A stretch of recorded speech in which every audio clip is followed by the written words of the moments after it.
बिस्मिल्लाहिर्रहमानिर्रहीम।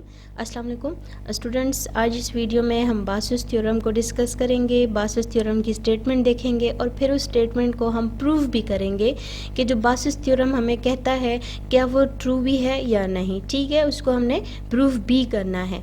सो बासुस थ्योरम की स्टेटमेंट आप देखें। स्टेटमेंट हमारे पास क्या है कि let T that is the function of a random variables be a complete sufficient statistic।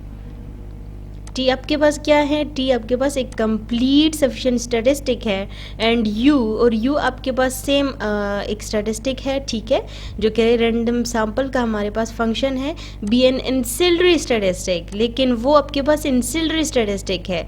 तो ये थ्योरम हमें क्या कहता है? Then T and U are independent.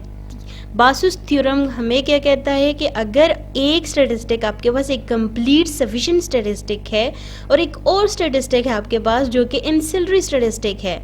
Ancillary statistic को तो हम लास्ट वीडियो में डिस्कस कर चुके हैं। आपके पास क्या होता है कि जिसकी डिस्ट्रीब्यूशन आपके पास independent of any unknown quantity हो, वो डिस्ट्रीब्यूशन, वो स्टैटिस्टिक हमारे पास इंसिलरी स्टैटिस्टिक कहलाता है। Like sampling distribution of sample variance की अगर हम बात करें तो sampling distribution of sample variance क्या होता है? काई स्क्वायर होता है ना, और वो independent of any unknown quantity होती है।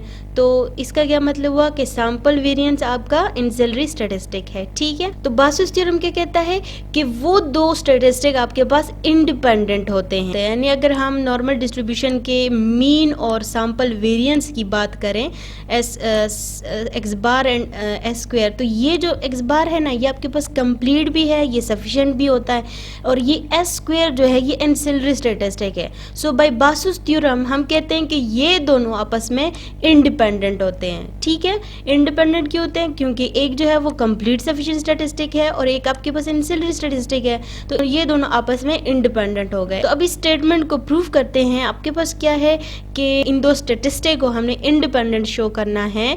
तो इसके लिए लेट सपोज हम एक फंक्शन ले लेते हैं जी ऑफ टी। इसको हमने एज्यूम किया कि ये जी ऑफ टी आपके पास किस चीज़ की इक्वल है? इन दो स्टैटिस्टिक के कंडीशनल प्रोबेबिलिटी के इक्वल है। So probability of U is equals to small U given T is equals to small T, यानी probability of U is equal to small U. ये small U is capital random variable U की observed values है, ठीक है। Similarly T भी। तो ये हमने इस जी ऑफ टी को हमने क्या लिया? कंडीशनल प्रोबेबिलिटीज ली इन दो स्टैटिस्टिक की। ऐसा हमने क्यों किया है? क्योंकि हमने इनको इंडिपेंडेंट शो करना है।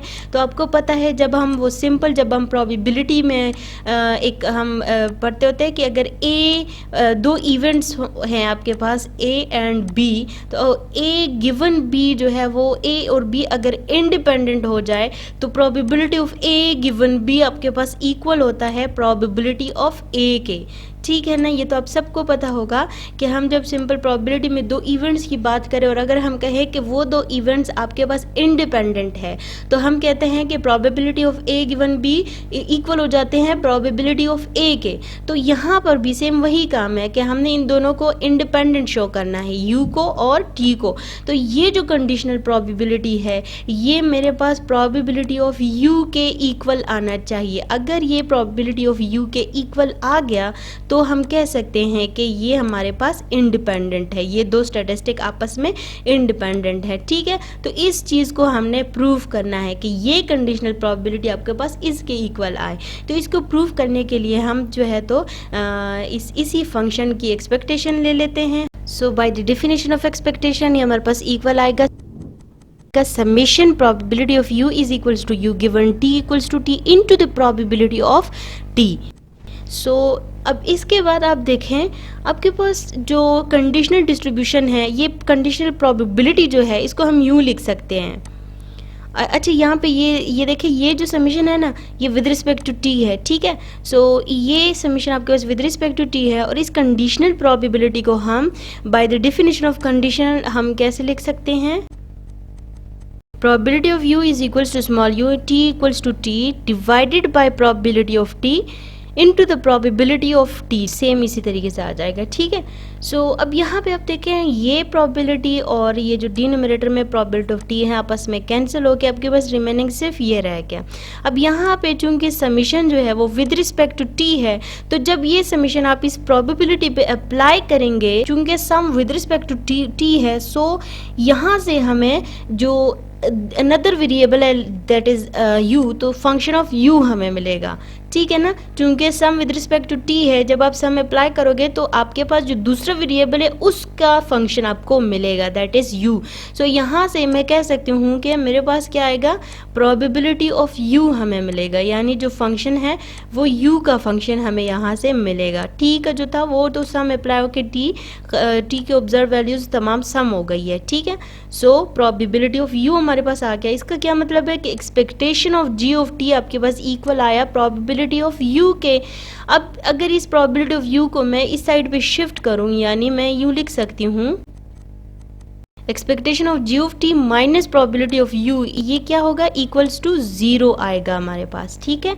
अब चूंकि इन दो का जो डिफरेंस है, अगर उसको डिफरेंस को मैं देखूं तो आप देखें यहाँ से आपके पास जी का फंक्शन मिलेगा, ठीक है ना। इनके डिफरेंस से आपको अगेन टी का फंक्शन आपको मिलेगा, यानी इनका डिफरेंस जो है वो आपको अगेन टी का फंक्शन देगा। तो इसको मैं यू जेड ऑफ टी के फॉर्म में लिख सकती हूँ, यानी यहाँ से जो फंक्शन आपको मिल रहा है वो क्या है, वो आपके पास टी का फंक्शन है। So expected value of z of t equals to 0। अब इस स्टेटमेंट से आपको क्या पता चल रहा है, चूंकि हमने स्टेटमेंट में ही बासुस थ्योरम के स्टेटमेंट में पढ़ा था कि t जो है t is a complete sufficient statistic, यानी t आपके पास एक कंप्लीट स्टैटिस्टिक है। तो व्हाट डज इट मीन कि इसका एक्सपेक्टेशन कब 0 होगा, जब ये फंक्शन एट सेल्फ 0 हो। और चूंकि हमें स्टेटमेंट में ही गिवन है कि t is a complete, so हम श्योर होके कह सकते हैं कि this function is must be equals to 0, यानी जब ये आपके पास 0 हो गया। और z ऑफ t को हमने क्या एज्यूम किया था, ये देखें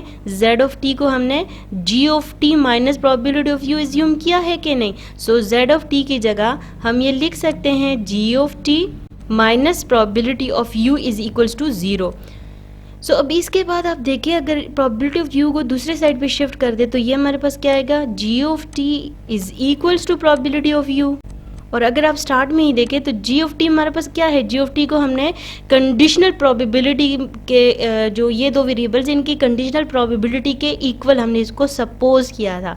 सो इट मीन्स दैट कि मैं जी ऑफ टी की जगह वो वैल्यू पुट कर सकती हूँ, यानी probability of u is equal to small u given t equals to small t is equals to probability of u। Same आपके पास वही probability वाला कंसेप्ट यहाँ पे यूज होगा कि probability of a given b, जैसे स्टार्ट में ही हमने कहा कि अगर दो इवेंट्स है और probability of a event b जो है a given b, ये आपके पास probability of a की इक्वल कब होगा, जब हम कहें कि ये दोनों इवेंट्स आपस में एक दूसरे से इंडिपेंडेंट है, तो ही ये इसके इक्वल होता है। तो यहाँ पे b आपके पास चूंकि ये प्रोबेबिलिटी ऑफ u के इक्वल आ गया, तो इट मींस दैट कि u and t are independent. ये देखिए हमने यही प्रूव करना था।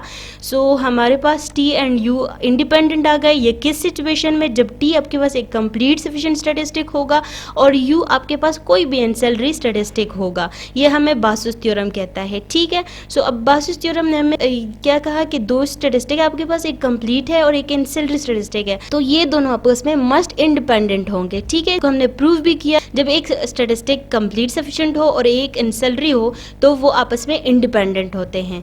तो ये हमारे पास बासुस थ्योरम हो गया। नेक्स्ट वीडियो में हम एप्लीकेशन ऑफ बासुस थ्योरम करेंगे और उसमें एक एग्जाम्पल के थ्रू हम उसको समझेंगे।